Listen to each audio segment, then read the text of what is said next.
অহা 20 বছৰৰ ভিতৰত সলনি হৈ পৰিব উজনি অসমৰ জনগাঁথনি। সোমবাৰে এনবি নিউজে আপোনালোকক দেখুৱাইছিল কিদৰে উজনি আৰু উত্তৰ অসমত অবাধ প্ৰব্ৰজন ঘটিছে পূৰ্ববংগীয় নাগৰিকৰ। আজি স্বয়ং মুখ্যমন্ত্ৰী গৰাকীয়ে শুনালে সাৱধানবাণী আৰু ক'লে মাত্ৰ 20 বছৰ তাৰ পিছতেই উজনি অসম দখল কৰিব সন্দেহজনক নাগৰিকে। লখিমপুৰ ইতিমধ্যে বিপদৰ গ্ৰাহত পৰা বুলিও তেওঁ প্ৰকাশ কৰিছে। এবাৰ উজনি অসমৰ জনগাঁথনিটো পৰিৱৰ্তনৰ কাৰণে এটা প্ৰচেষ্টা আৰম্ভ হৈছে। এনবি নিউজে আপোনালোকক দেখুৱাইছিল কিদৰে গোলাঘাটৰ বনাঞ্চলে সোমাই পৰিছে সন্দেহজনক পূৰ্ববংগীয় নাগৰিক।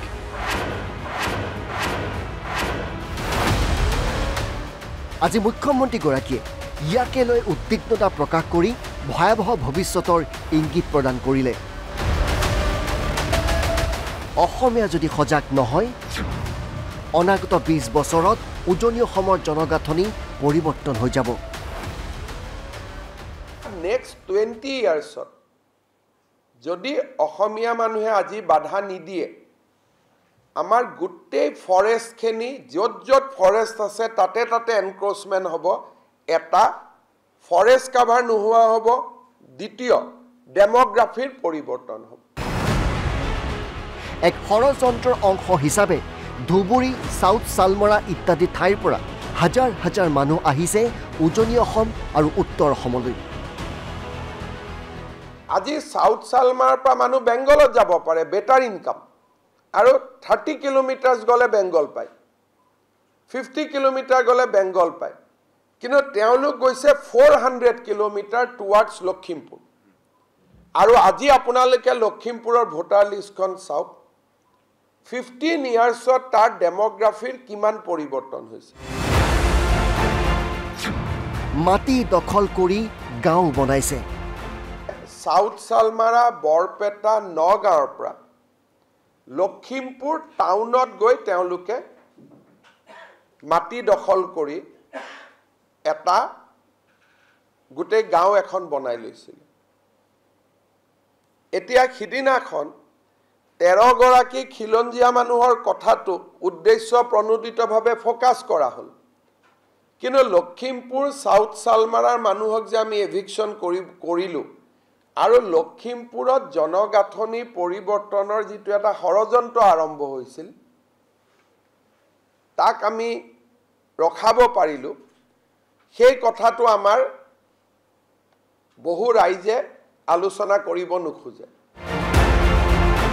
এনবি নিউজে দেখুওৱা গোলাঘাটৰ সেই উৰিয়াম ঘাটৰ সম্পৰ্কত গভীৰ উদ্বিগ্নতা প্ৰকাশ কৰি মুখ্যমন্ত্ৰীগৰাকীয়ে এইদৰে কয়, এইবিলাক জাগাত বিভিন্ন স্থানৰ পৰা মানুহ গৈ তাৰ জনগাঁথনিটোৰ পৰিৱৰ্তন কৰিছে। যদি মই ওৰাঙৰটো আপোনালোকক দেখুৱালোঁ, বৰচলাটো লাহৰীঘাট ঢিঙৰ মানুহ নদী পাৰ হৈ আহি বৰচলা সমষ্টিত বহিলে, বৰচলাৰ জনগাঁথনিটো পৰিৱৰ্তন কৰি আজি 1 বছৰৰ পৰা ঢিং আৰু লাহৰীঘাটৰ ৰাইজে উৰিয়াম ঘাটত গৈ ফৰেষ্ট ভাঙি আছে আৰু দুখন তাতে নাইট ছুপাৰ চলে বিটুইন লাহৰীঘাট এণ্ড ঢিং আৰু উৰিয়াম ঘাট। এইবাৰ উজনি অসমৰ জনগাঁথনিটো পৰিৱৰ্তনৰ কাৰণে এটা প্ৰচেষ্টা আৰম্ভ হৈছে। ধাপে ধাপে এতিয়া উজনি অসম দখলৰ লক্ষ্য লোৱা হৈছে। বাছ কিয় চলে? কাৰণ তেওঁলোকৰ ঘৰ এখন ইয়াত আছেই, কিন্তু তেওঁলোকে এতিয়া উৰিয়াম ঘাটলৈকে গ'লে সৰু পথাৰ আৰু বাইদেউৰ সমষ্টিটো নেঘেৰী বিলত গোলাঘাট। যদি গোলাঘাট গৈ পায় নেক্সট পজিশ্যন ইজ তিতাবৰ। উৰিয়াম ঘাটৰ গাতে লাগি আছে গোলাঘাট, গোলাঘাটৰ গাতে লাগি আছে তিতাবৰ, তিতাবৰৰ গাতে লাগি আছে মৰিয়নি, যোৰহাট। অৰ্থাৎ নেক্সট 20 ইয়াৰ্ছত যদি অসমীয়া মানুহে আজি বাধা নিদিয়ে আমাৰ গোটেই ফৰেষ্টখিনি য'ত ফৰেষ্ট আছে তাতে এনক্ৰচমেণ্ট হ'ব। এটা ফৰেষ্ট কাভাৰ নোহোৱা হ'ব, দ্বিতীয় ডেমোগ্ৰাফিৰ পৰিৱৰ্তন হ'ব। ইতিমধ্যেই উত্তৰ অসমৰ লখিমপুৰ জিলালৈ গভীৰ সংকট নামি আহিছে। বিগত 15-20 বছৰত সলনি হৈ গৈছে লখিমপুৰৰ জনগাঁথনি আজি 15 ইয়াৰ্ছত 20 ইয়াৰ্ছত লখিমপুৰৰ জনগাঁথনিৰ কিমান পৰিৱৰ্তন হৈছে আপোনালোকে তাত চাব পাৰে আৰু কেতিয়াবা যে আপোনালোকে কয় লখিমপুৰতো কংগ্ৰেছ দলৰ ভোট পালে ইমান ভোট বাঢ়িলে ইমান ভোট ইকুৱেল টু জনগাঁথনিৰ পৰিৱৰ্তন স্থানীয় মানুহৰ ভোট নাই যোৱাকালি মই পৰহি উৰিয়াম ঘাটত ৰাইজৰ লগত কথা পাতিছোঁ এভৰিবডি ইজ কনচাৰ্ন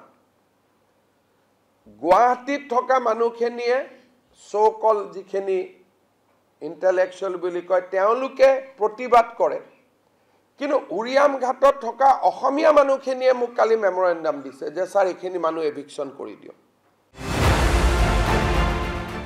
মুখ্যমন্ত্ৰীগৰাকীয়ে আন এক কৌশলৰ বিষয়েও অৱগত কৰে প্ৰথমে ধুবুৰীৰ পৰা উজনিলৈ মানুহ আহিব তাৰ পিছত উজনিলৈ আহি নিজৰ ভোটাধিকাৰৰ স্থান সলনি কৰিব ধুবুৰীত ভোট দিয়া মানুহজনে গোলাঘাট লখিমপুৰতো ভোট দিব পৰা হৈ যায় অনলাইনৰ জৰিয়তে যিকোনো স্থানলৈ ভোটাধিকাৰ আপুনি সলনি কৰিব পাৰে লগে লগে ধুবুৰীৰ মিয়াই ভোট দিব পাৰিব উজনি অসমৰ যিকোনো স্থানত গতিকে তেনে উচ্ছেদিত লোকৰ ভোটাধিকাৰ কৰ্তন কৰিব খুজিছে হিমন্ত চৰকাৰে Assam situation is different. Whomever we have evicted, we have also deleted, Deputy Commissioner must have deleted their names already from the voter list. But their dual name will be cut off. Demographic invasion or answer to NRC hobo nuare. Kan dhing lahori ghatot teolukor matiu ase, ghoru ase, pottau ase, voter listot namu ase, adharu ase, ration cardu ase.